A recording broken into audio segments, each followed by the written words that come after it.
Então, pessoal, vamos resolver o problema 1 do exercício proposto. Então, você tem dois corpos A e B com cargas mais Q e menos 2Q. Após a eletrização por contato, né, então eles estão igualmente separados, isolados na base, né, dois corpos A e B esféricos, idênticos. E aí você sabe que a carga de eletrização, quando ocorre a eletrização por contato, né, a carga total, você vai somar as cargas, né? Então a carga do QA, que é mais Q, e a carga do QB, que é menos 2Q. A soma, né, se você fizer aqui mais com menos dá menos, sinal diferente subtrai com o sinal número maior, vai dar menos Q. Então a carga total antes da eletrização é essa aqui, ó, menos Q. Ela não pode ser criada nem destruída, e sim conservada. A gente vai ver que no final vai dar também carga menos Q. E aí quando ocorre o contato, né, eles vão se tocar um com o outro, então o que vai acontecer é que os corpos ainda continuam sendo idênticos. Nesse toque vai ocorrer a transferência de elétrons do corpo A para o B e vice-versa. Então você vai ter que a carga total, né, vai ser exatamente essa aqui, olha, né, vai ser dada pela conservação da carga elétrica, a soma vai dar menos Q, só que esse menos Q vai ter que ser dividido para ambos as cargas, né?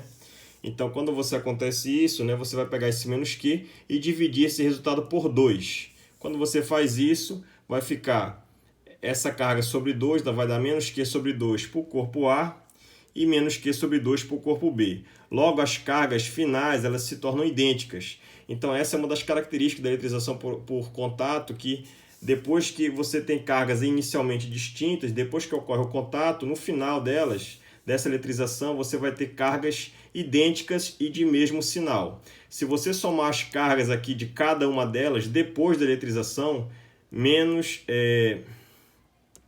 Q sobre 2, menos Q sobre 2, o resultado vai dar a carga total, aqui você vai encontrar, vai dar menos Q, que é a mesma carga antes da eletrização, olha.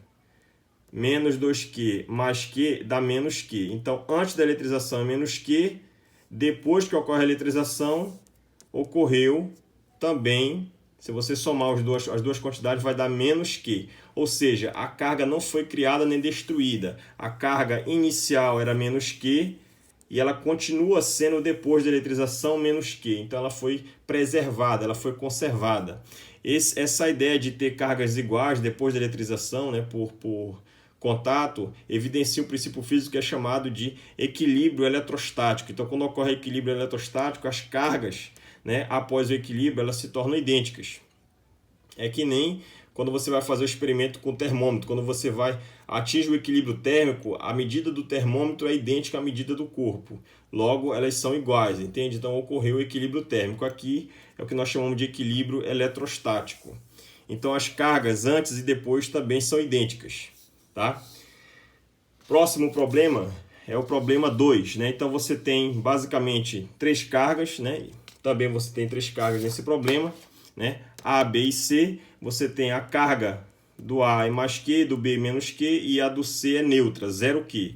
A mesma quantidade de elétrons é de prótons. Quando você fala de eletrização, pessoal, você está se referindo à transferência de elétrons. Os prótons e os nêutrons ficam no núcleo do átomo. São os elétrons que são trocados entre os corpos. Então, aquele corpo que recebe elétrons, ele fica carregado eletricamente, né? Neutro. Ele fica carregado negativamente. Aquele corpo que perde elétrons, ele fica carregado positivamente. Então, um tem excesso de elétrons e o outro tem a falta de elétrons, tá?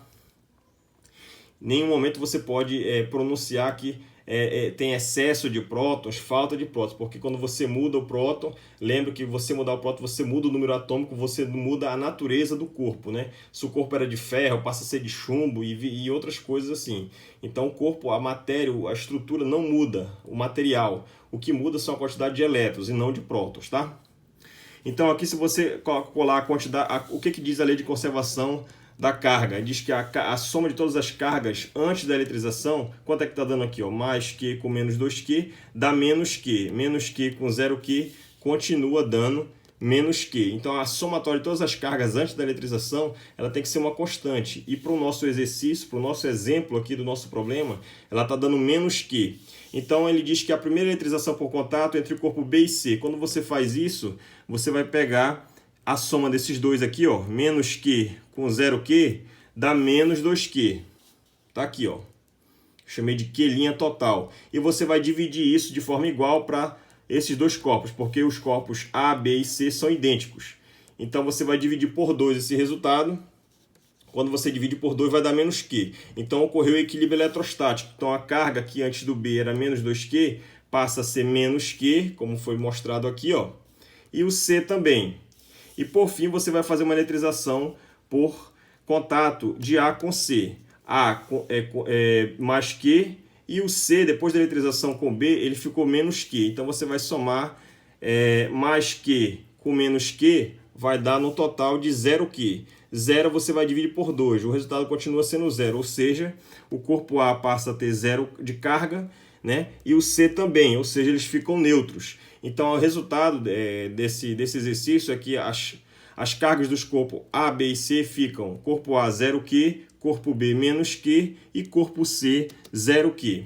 O que nós observamos aqui nessas etapas é o processo chamado de equilíbrio eletrostático, e a carga antes do processo de eletrização ocorrer, né, ela era menos Q. E no final, se você somar, olha, 0 com 0 dá 0 de carga, 0 com o B dá menos Q. Então, o resultado a soma de todas as cargas depois da eletrização dá menos Q, e antes da eletrização também dá menos Q, ou seja, a carga foi preservada, foi conservada. Essa é a lei de conservação da carga elétrica.